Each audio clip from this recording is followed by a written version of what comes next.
বন্ধুরা, প্রতিজ্ঞা সিরিয়ালের আজকের রিভিউ। ঈশা বলছে যে বাইরে থেকে একটা খারাপ গন্ধ আসছিল, হঠাৎ করে সেটা সুগন্ধিতে কি করে পরিণত হয়ে যায়।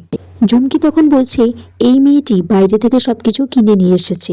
অভি বলছে সেটা পয়েন্ট না, আমার বউ যে এত কষ্ট করে বাগান থেকে রান্না করে নিয়ে এসেছে সেটাই পয়েন্ট। ছুটি তারপর নিজে হাতে ঘি ভাত পরিবেশন করে সবাইকে। অভি এদিকে ছুটির দিকে ইচ্ছাকৃতভাবে একভাবে তাকিয়ে আছে আর ঝুমকিকে বলে খেতে বসতে, কিন্তু ঝুমকি বলে যে সে এসব ফালতু খাবার খায় না।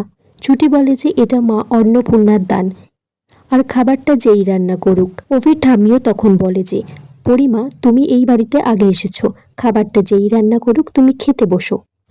অভির মা তখন মনে মনে বলছে সত্যি মেয়েটি লক্ষ্মীমন্ত আছে, ঝুমকিকে এদিকে ছুটি খেতে দিয়েছে আর শিখাকে বলে আলাদা করে যে ঘিটা রাখা আছে সেটা নিয়ে আসার জন্য। ছুটি ঝুমকিকে ঘি দিয়েছে, তার মধ্যে সেই পিঁপড়েগুলো দিয়ে দিয়েছে আর বলছে যে পিঠে খেলে পেটে সয়। আমার পিঠ যেমন পিঁপড়ের কামড়গুলো সহ্য করে নিয়েছে, তোর পেটটাও সহ্য করে নেবে ঝুমকি। অভি তারপর নিজে হাতে ঘি ভাতের হাঁড়িটা নিয়ে আসে আর ছুটিকে বলে যে এখান থেকে কিছুটা বেড়ে দিতে, কারণ খাবারটা খুব সুন্দর খেতে হয়েছে। অভির ঠাম্মি তখন বলছে বিয়েটা পুতুল খেলার মতো হয়েছে আর নিয়ম কানুনগুলো সব ছেড়ে খেলা হচ্ছে। আজকে এইরকম একটা বউ ভাতের অনুষ্ঠানে এই মেয়ে জানেই না যে শাড়ি পরতে হয়, সালোয়ার কামিজ পরে দাঁড়িয়ে আছে। ঝুমকি তখন বলছে ঠাম্মি ও এই পরিবারের মান সম্মানের কথা কিছু ভাবেই না। অভি বলছে ঝুমকিকে যে চুপ করতে, কারণ আমাদের ফ্যামিলির ব্যাপার আমরা মিটিয়ে নেব। তার ঠাম্মিকে বলে যে ঠাম্মি তুমি তো শিখিয়েছো জামা কাপড় দিয়ে পোশাক দিয়ে কাউকে বিচার না করতে।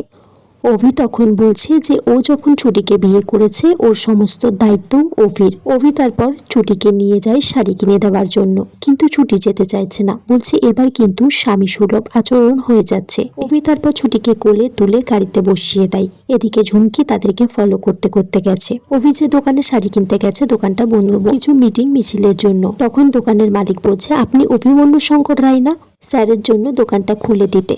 ছুটিকে তারপর দোকানদার 8,000, 12,000, 20,000 টাকা দামের শাড়ি দেখাতে থাকে। ছুটি বলছে যে আমার এই সমস্ত দামি দামি শাড়ি লাগবে না, আমার 500 টাকা 600 টাকার শাড়ি দেখান। অভি তখন বলছে যে আপনি এই দামি দামি শাড়িগুলোই নেবেন। অভি তারপর ছুটির জন্য একটা গোলাপ রঙের শাড়ি পছন্দ করে আর বলে যে এটা ছুটিকে ভালো মানাবে। তখনই একটা ওড়না উড়ে এসে অভি আর ছুটির মাথায় পড়ে।